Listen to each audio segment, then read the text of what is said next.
प्रायोजक हैं cancer healer centre, new beginning. Party की खुशी का सबब क्या है? नीरज मिश्रा जी, आपने कहा कोई खुश नहीं है।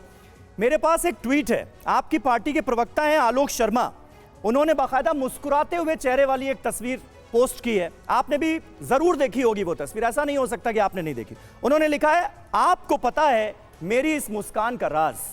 मतलब 0 सीटें हासिल करके 0 नतीजे के साथ अगर कोई मुस्कुरा सकता है, खुश हो सकता है कि देखिए जी आम आदमी पार्टी को हमने हरा दिया, तो फिर तो क्या ही कहा जाए। देखिए ना समीर भाई, मैं तो पार्टी का राष्ट्रीय प्रवक्ता हूं, मैं तो पार्टी की बात आपको कह सकता हूं। आलोक भाई क्योंकि पंजाब के प्रभारी भी हैं, उनको ये दिख रहा है कि अरविंद केजरीवाल का जो झूठ का शिगुफा था वो दिल्ली में फूट गया है, तो अगला नंबर तो पंजाब में ही होगा।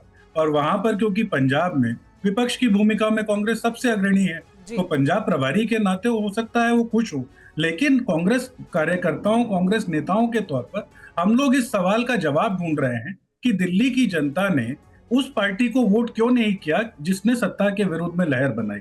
और दूसरी बात, सुमेरा जी का सवाल बहुत वैलिड था कि वो शायद कंफ्यूजन में कि हम लोग कभी साथ दिखे। मुझे लगता है उस कंफ्यूजन में कुछ एक्स्ट्रा इलेक्टोरल फैक्टर्स भी थे जो इस दिल्ली के चुनाव को बाइपोलर बनाना चाहते थे।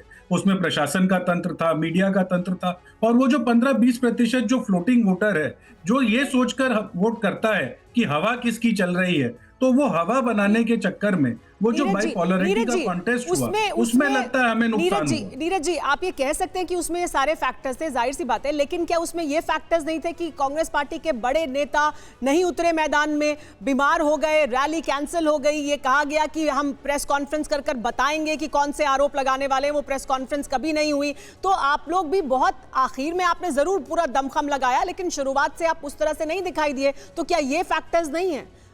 मुझे यकीन है कि आप जब मंथन करेंगे तो आप इस पर भी मंथन करेंगे, मीडिया के अलावा और सरकारी तंत्र के अलावा। सुमेरा जी, हम मीडिया को दोष नहीं दे रहे हैं, हम सिर्फ ये हम अपनी कमियां आपको बता रहे हैं। हम मीडिया मैनेजमेंट अगर नहीं ठीक से कर पाए तो वो हमारी कमी है, हम मीडिया को नहीं कह रहे हैं। और जहां तक रही बात हमारे नेताओं की, इस पूरे कैंपेन में सबसे पहले जो कूदे वो तो हमारे राहुल गांधी जी थे। भारत जोड़ो यात्रा के बाद लगातार दिल्ली में हर वर्ग के साथ वो मिलते थे, उसकी समस्या सुनते थे और वो लोगों के सामने लेकर आते थे कि उसका सलूशन कैसे होगा। उसके बाद अब सेहत पर तो किसी का जोर नहीं, अगर राहुल जी की तबीयत खराब हो गई। खुशी वाला जो मुद्दा है उस पर हर्षवर्धन त्रिपाठी जी, क्या कांग्रेस पार्टी को ऐसा लगता है, भले ही नीरज जी इस वक्त ना स्वीकार कर रहे हो, लेकिन आलोक जी का ट्वीट है और तमाम ऐसी प्रतिक्रियाएं हैं जो ये दिखाती हैं कि कांग्रेस पार्टी को क्या ऐसा लगता है कि क्योंकि अरविंद केजरीवाल की पार्टी हारी है तो हमारे लिए उम्मीद जगी है कि हम विपक्ष हो सकते हैं, यहाँ पर संघर्ष करें, तो यानी उनको एक उम्मीद दिखाई देती है कि दिल्ली में अपनी वापसी की, हार में आम आदमी पार्टी की। सुमेरा जी, देखिए हमारे छोटे भाई नीरज जी बड़े अच्छे प्रवक्ता हैं, इनको शुभकामनाएं। समीर ने इनको आईना दिखाया तो उन्होंने कहा कि नहीं, शक्ल किसी और की दिख रही है, तो ठीक है, अच्छा है, अच्छे प्रवक्ता हैं। लेकिन मुझे लगता है कि कांग्रेस को थोड़ा सा रणनीति अपनी ठीक रखनी पड़ेगी। ये कि कोई प्रवक्ता कुछ बोले, कोई प्रवक्ता कुछ बोले, जो इंचार्ज है वो कुछ और बोले, कोई थोड़ा प्रसन्न दिखे, कोई कहे कि नहीं प्रसन्नता पंजाब के लिए हो सकता है, कोई ये भी कह दे कि भाई हमारी ओवरसीज ब्रांच है वहां कुछ हम लोग करने जा रहे हैं तो सैम पित्रोदा की वजह से खुश है।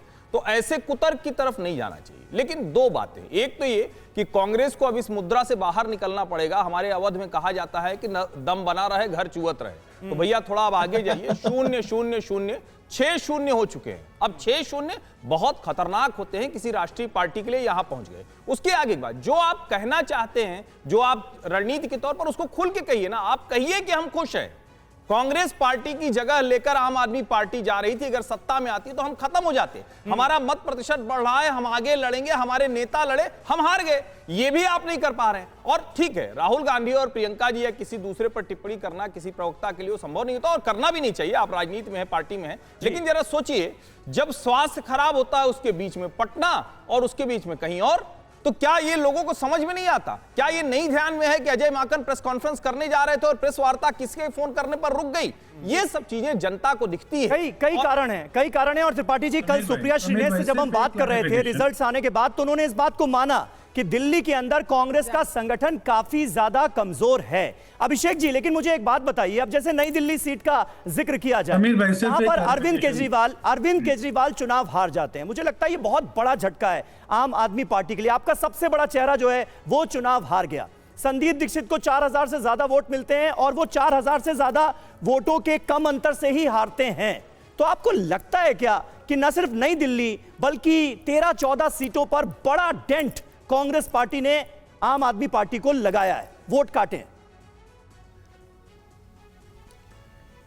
देखिए, कांग्रेस पार्टी अपने अस्तित्व की लड़ाई लड़ रही थी दिल्ली में, और अभी भी जैसे हर्षवर्धन जी ने बताया कि 2015, 2013, 2020 वो निरंतर अपनी परफॉर्मेंस में वो कायम है। जो उनका जीरो पहले भी था, अभी भी जीरो है। कांग्रेस पार्टी एक राजनीतिक पार्टी तरीके से चुनाव लड़ रही थी, वो पूरी तरीके से विफल हुआ। अपने अस्तित्व की लड़ाई आज भी उन लड़ने के लिए कायम है। आपके अस्तित्व जहां को तक खतरे में डाल दिया उन्होंने। आम आदमी पार्टी, आप समझिए, अभिषेक जी, अरविंद केजरीवाल आपके अस्तित्व को खतरे में डाल दिया ना। अरविंद केजरीवाल, नहीं, आप मैं बार बार कह रहा हूं कि हम लोगों ने चुनाव लड़ा। दिल्ली का चुनाव दो राजनीतिक पार्टियों के बीच का चुनाव नहीं था। दिल्ली का चुनाव आम आदमी पार्टी बनाम Bharatiya Janata party, Congress party, ED, CBI, चुनाव आयोग, दिल्ली पुलिस, पूरा का पूरा तंत्र था। तंत्र बनाम आम आदमी पार्टी का चुनाव था। हम जरूर विनम्रता भाव से, विनम्रता पूर्वक स्वीकार करते हैं, हम लोग ने चुनाव हारे हैं, हौसला नहीं हारे, हिम्मत नहीं हारे। आज भी हमारे अंदर जुनून है। दिल्ली की जनता की सेवा पहले भी करते थे, अभी भी करते रहेंगे। ठीक है, इसमें ठीक है। कोई संशय नहीं है। अच्छी बात है, ये अच्छी बात है, और इस जुनून को जिंदा भी रखना चाहिए। जुनून की ज्यादा जरूरत पड़ती है तब जब आप विपक्ष में रहते हैं।